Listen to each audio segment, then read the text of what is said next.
আজকে সকালের টিফিন বৃষ্টি হচ্ছে তো রাতের থেকে অনেক, তাই একটু খিচুড়ি তো আমি সকালে টিফিন বানাই, অনেক দিন বানানো হয়নি, তো ওই জন্য আজকে একটু গোবিন্দভোগের খিচুড়ি, হালকা করে, বেশি মশলা ফসলা না, আর সবজিও না, শুধু আলু আর বাচ্চা দুটোর জন্য দুটো ডিম।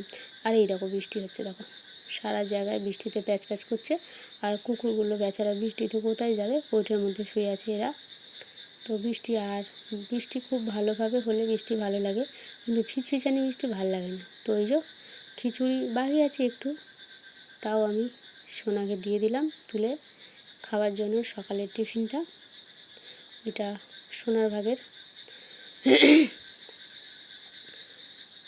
তো সবজি যেসব ছিল খিচুড়িতে দেওয়ার মতো না, ঝিঙে পটল এইসব, তো সেই জন্য শুধু আলু দিয়েই খিচুড়িটা করা হয়েছে, যেহেতু সকালের টিফিন এটা বাচ্চাদের হবে আর সবার হয়ে যাবে সেই কারণে।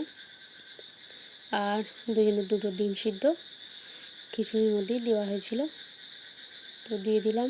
আর আমি চলে এসেছি আমার কাজ করার জন্য।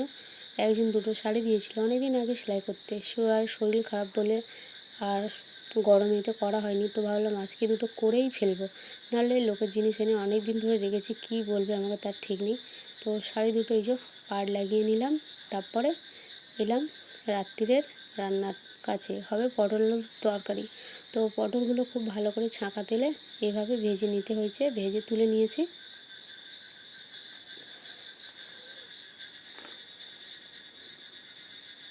দেখো সবাই কিন্তু কমেন্ট করে বলো প্লিজ, অনেক কষ্ট করে আমি ভিডিও বানাই কিন্তু, ঠিক আছে। আর এই ভিডিওটা জানো এক হাতে লাইভ করছি আর এক হাতে ভিডিও বানাচ্ছি, মানে বলতে পারবো না যে কিভাবে বানাচ্ছিলাম ভিডিওটা, সেই জন্য হাফ তুলছি হাফ তুলতে পারছি না।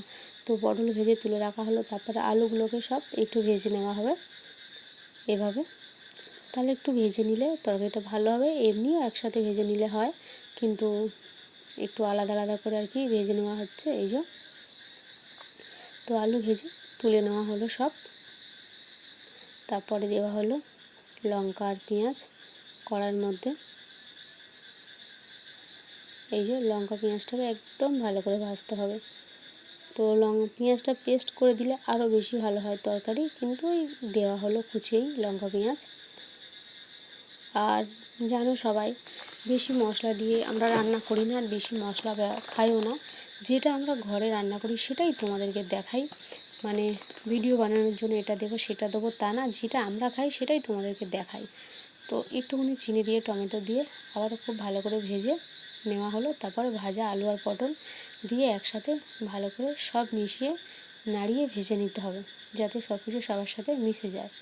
তো এইভাবে ভালো করে কষে নেওয়া হলো সব কিছু, তারপরে দেওয়া হবে এতে মশলা, নুন হলুদ একটু লঙ্কা গুঁড়ো,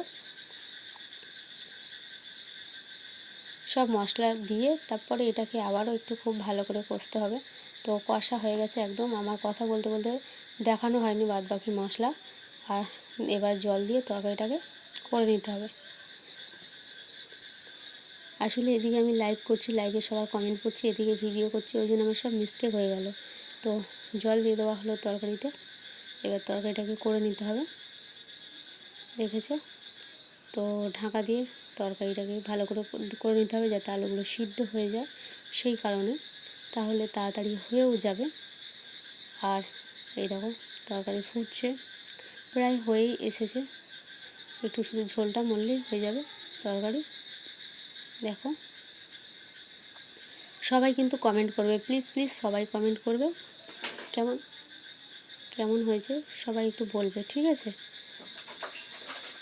কতটাই কষ্ট করে ভিডিও বানাই সেটা তোমাদেরকে আমি বলে একদমই বোঝাতে পারবো না, কেউ যদি কোনোদিন আসো আমার বাড়িতে তাহলে বুঝতে পারবে।